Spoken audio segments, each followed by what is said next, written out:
हाँ तो दोस्तों यहाँ पर आपका मॉडल पेपर 3 का 5 नंबर क्वेश्चन है कि एक धातु के पाइप की बाह्य त्रिज्या 4 सेंटीमीटर है और आंतरिक त्रिज्या दोस्तों 3 सेंटीमीटर है। ठीक है, यदि इसकी लंबाई 10 सेंटीमीटर हो तो धातु का आयतन क्या होगा। ठीक है, आपसे पूछ रहा है धातु का आयतन क्या होगा।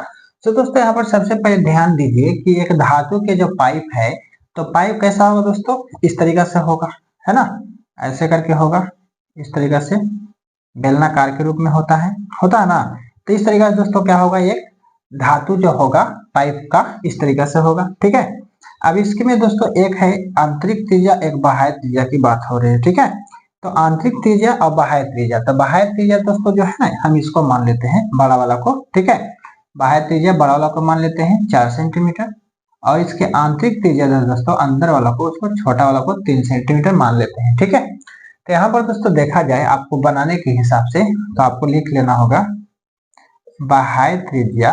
ठीक है, बाह्य त्रिज्या दोस्तों 4 सेंटीमीटर और यहाँ हो जाएगा आपका आंतरिक त्रिज्या। ठीक है, आंतरिक त्रिज्या यहाँ हो जाएगा आपका 3 सेंटीमीटर। ठीक है, तो इस तरीके से आप लिख लेंगे और बाह्य त्रिज्या को दोस्तों आप यहाँ पे क्या करेंगे, R1 के नाम से सूचित कर देते हैं। ठीक है, इसको R1 और इसको R2। ठीक है, तो आपको बनाने में सुविधा होगा। तो यहाँ पर दोस्तों आगे चलेंगे, यदि इसकी लंबाई 10 सेंटीमीटर, यानी कहने का मतलब पाइप है दोस्तों, इसका लंबाई जो है आपका 10 सेंटीमीटर है। कितना है दोस्तों, 10 सेंटीमीटर है। तो धातु का दोस्तों आयतन पूछ रहा है। ठीक है, यानी धातु किस आकार के है, बेलन के आकार के है, तो आपको बेलन के आयतन का फॉर्मूला याद होगा। ठीक है, अगर नहीं याद है तो चलिए मैं आपको बता देता हूँ।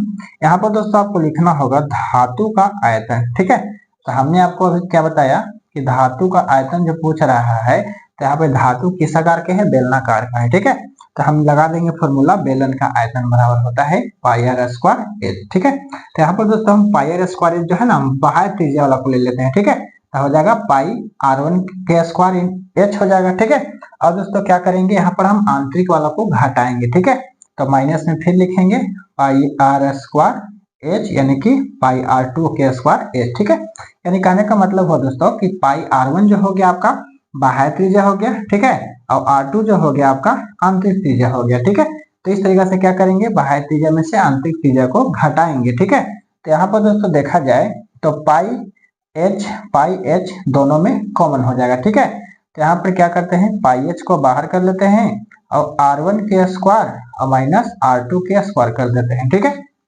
अब यहाँ पर देखा जाए दोस्तों तो अभी हम पाई एच ही रखते हैं। ठीक है, और R1 और R2 के मान जो है हमने यहाँ पर आपको बताया, बाह्य त्रिज्या 4 सेंटीमीटर यानी कि R1 के स्क्वायर यानी कि 4 के स्क्वायर। ठीक है, माइनस R2 कितना है आपका, आंतरिक त्रिज्या 3 सेंटीमीटर है। ठीक है, अब दोस्तों यहाँ पर देखा जाए तो अभी हम पाई एच को ही रखते हैं। ठीक है, और 4 के स्क्वायर यहाँ पे कितना हो जाएगा दोस्तों आपका 16 और 3 के स्क्वायर हो जाएगा 9। ठीक है, अब यहाँ पर हम पाई के मान जो है रख देते हैं, कितना होता है दोस्तों 22/7 होता है इंटू एच, यानी कि इसका एच कितना हो जाएगा आपका 10 हो जाएगा। ठीक है, हाइट कितना हो जाएगा 10 और गुना में ना है, एक गुना में है तो 16 में से 9 जाएगा तो कितना बचेगा आपका 7 बचेगा। अब यहाँ देख सकते हैं गुना में पीछा पीछे 7 से 7 कट जाएगा। अब यहाँ बच गया दोस्तों 22 गुने 10। ठीक है, क्या बच गया 22 गुने 10, तो 22 दहाई हो जाएगा दोस्तों 220। ठीक है, ये आपका सेंटीमीटर में था, यहाँ आयतन पूछ रहा है तो यहाँ हो जाएगा सेंटीमीटर क्यूब हो जाएगा। ठीक है, यानी कि देखा जाए दोस्तों तो आपका यहाँ पर धातु का जो आयतन हो जाएगा 220 सेंटीमीटर क्यूब हो जाएगा। ठीक है, तो देखिए तो कहाँ पे 220 सेंटीमीटर क्यूब, देखिए ऑप्शन बी में है। ठीक है, तो आपको जो है इस तरीके से क्या करना होगा दोस्तों, बनाना होगा। तो मैं उम्मीद करूंगा कि आपको जो है क्वेश्चन समझ में आ गई होगी, आप इस तरीके से क्या करेंगे, इसको बना देंगे। ठीक है, बाकी दोस्तों thanks for watching my video.